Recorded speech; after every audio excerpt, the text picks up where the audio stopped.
Dipper and Mabel Pines had grown up with summer visits to their grunkle Stan in the secluded town of Gravity Falls, Oregon. This summer, however, was like no other. After 6 years of coming to Gravity Falls in the summer, Dipper and Mabel were officially teenagers. Dipper and Mabel were both 13, and they had heard from Stan that Wendy had just turned 16 and Seuss was now in his early 20s. When they arrived back at the Mystery Shack, Stan and Seuss had already set up a special welcome home party for their return. There was even a giant cake with an exact replica of the Mystery Shack on it. Everyone was gathered around to set the party, except for one person, Wendy. Dipper and Mabel were hesitant to go look for her, but they eventually made their way up to the roof of the Mystery Shack and found her. She welcomed them both with a hug and said that she had been expecting them. She also explained that she didn't want to join the others for the party because she wasn't sure if she still belonged in Gravity Falls. Dipper and Mabel told Wendy that things weren't the same without her, and that no matter what, she was still part of the Mystery Shack family. She agreed to join everyone downstairs, and lively celebration continued. In the weeks that followed, the little group enjoyed the summer in Gravity Falls like no other. Whatever it was Dipper mastering the art of gnome catching, Mabel creating her own summer camp, Seuss exploring many forgotten secrets of the town, or Stan scheming the most elaborate pranks. Every day in Gravity Falls made this summer one that would never be forgotten.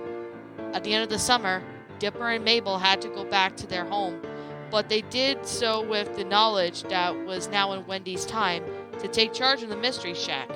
They said their goodbyes, but Dipper and Mabel couldn't help but feel like the summer had only just begun. But after all, what better way to end a wondrous summer in Gravity Falls than looking forward to their next one?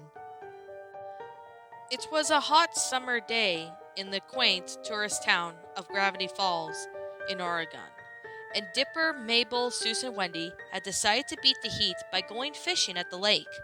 Dipper had brought along a brand new rod and steel and was feeling pretty confident that they would catch a big fish one today. When they arrived at the lake, they pulled up the boat to the shore, all grabbed onto their supplies, and they were ready to go. As they cast their lines, Dipper, peering through the thick mist that hung in the air, spotted a strange creature in the water.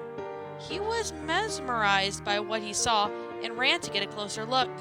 The creature was long and scaly, with a giant fin on his back and an odd bulging head.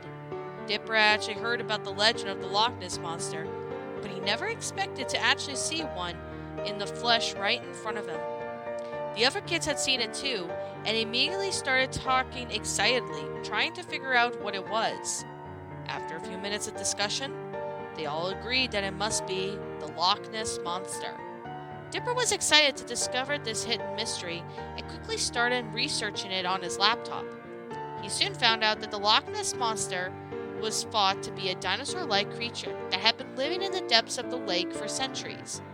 With this newfound information, Dipper and the other kids decided to go back out on the lake and search for more evidence of the beast. They all spent the rest of the day exploring the lake, and to their amazement, they have even managed to get a few pictures of the creature. When they returned home to shore, they excitedly told their parents and friends about their incredible adventure, and even showed them photos of the Loch Ness Monster. Everyone was amazed that such a legendary creature actually exists in their hometown. The news of the mysterious creature quickly spread throughout Gravity Falls, and soon all the people from all over were clamoring to get a glimpse of the real Loch Ness Monster. Dipper and his friends had made an incredible discovery, one that was sure to become a legend in Gravity Falls very quickly. The sun was slowly setting, casting long shadows across the forest of Gravity Falls. As Dipper, Mabel, and Pacifica made their way through the dense foliage, the night was full of the sounds of creatures waking up from their nocturnal activities, and it spooked the trio, making them increasingly worried. As nightfall approached, the tree they heard had a howl of the wolf they heard, and echoing through the air, making it nearly impossible for them to concentrate. Then, in the twilight, an ominous figure appeared in the forest. It was tall, had human features, but it seemed too large to be a natural creature. This figure began to follow them, never getting too close, always observing from the shadows. The trio began to panic as moments passed, as their stalker never seemed to leave. They even had no idea what to do as the sun began to set and darkness faded around them. Suddenly, Mabel remembered that something her grandma Pines had just taught her last month. She pulled out a bowl of herbs from her bag and set it onto the ground in front of them. She let the bowl make in a circle in protection that they were safe inside while the skinwalker's presence was kept out. The skinwalker, who was revealed to be a shape shifting and powerful creature, shrieked in frustration and began to retreat. The three of them, Dipper, Mabel, and Pacifica, let out a sigh of relief as they were able to make it through the night unscathed. They all breathed a huge sigh of relief once they made it back safely out of the forest. They all survived the night thanks to Mabel's quick thinking and Grandma Pine's teachings. From that day forth, they promised never to enter the forest of Gravity Falls again, at least during the twilight hour, or the haunted hour. Seuss was a big fan of the supernatural, especially stories involving mystical creatures. So when he heard tales of the mysterious creature roaming nearby Sunshine Woods, he was determined to find out if it was real. When the weather summer rolled around in Gravity Falls, Seuss decided to be brave to the outdoors and head out of the woods after the dark to search for the creature everyone calls it Bigfoot. He walked silently through the shadows of the trees, every little sound making him jump. Eventually, he spotted something large and hairy standing in the moonlight. His curiosity was getting the best of him. Seuss crept closer and realized that it was in fact Bigfoot. For a few moments, they just stared at each other until suddenly Bigfoot let out a loud roar and charged towards him. Panic rushed through Seuss's mind as he jumped out of the way, barely avoiding being attacked. Then he ran faster than he ever been before, making it back to the mystery shack before anyone noticed. When he finally caught his breath, he realized that he was lucky to escape unharmed. He knew that he must have been disturbed by the creature and decided it was best to keep the encounter a secret, because he did not want to alarm the locals.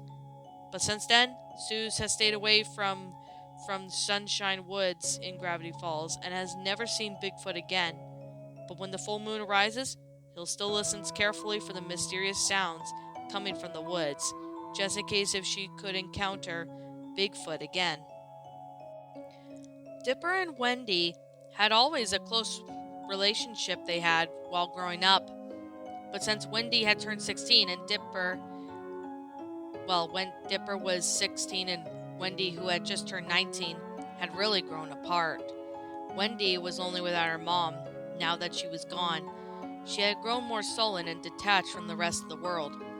Tonight, Dipper came up with a plan to help Wendy get closure. Wendy was intentionally hesitant, but was eventually convinced to follow her through it after much arguing. He had told her that they weren't going to visit her mother's grave and that she had tried to plan that it wouldn't help, but Dipper persisted. So eventually she had begrudgingly agreed. So when they arrived at the cemetery, the sun had already begun to set in the Gravity Falls, the sky growing an orange hue. Dipper walked up ahead of Wendy, who was dragging her feet behind him and trying not to cry. She didn't think that this would do anything to help, but she knew that she owed this to her mother. Dipper stopped in front of the yard of the gravestone that had her mother's name on it. Wendy felt her chest tightened as her eyes started to grow misty. Dipper looked away out of respect, wanting her to say something. After what seemed like an eternity of silence, Wendy finally spoke. "Mom, I miss you so much. I know that you're not here with me anymore, and I can't say goodbye, but I want you to know that I'm okay. Dipper's been helping me, even if it's just for this one night and even for the summer." After she finished speaking, they both stood in silence for a few moments, each wishing that things could be different. When they finally decided to leave, Wendy felt lighter than before. She knew that even without her mother being there, she would be okay. She still grieved, but she still understood that what Dipper had been trying to tell her, that people we've lost are always with us in our own way.